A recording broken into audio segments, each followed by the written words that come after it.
When an oceanic plate and the continental plate collide, the heavy oceanic plate subducts under the continental plates.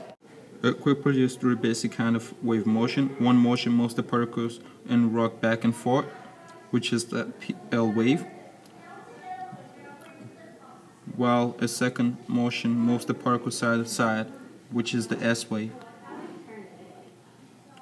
And the third motion resembles wave in water, which is the P wave, which you're looking at right now.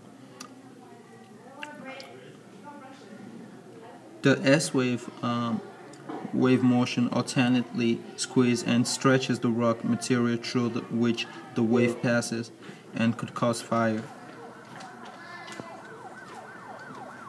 What's happening?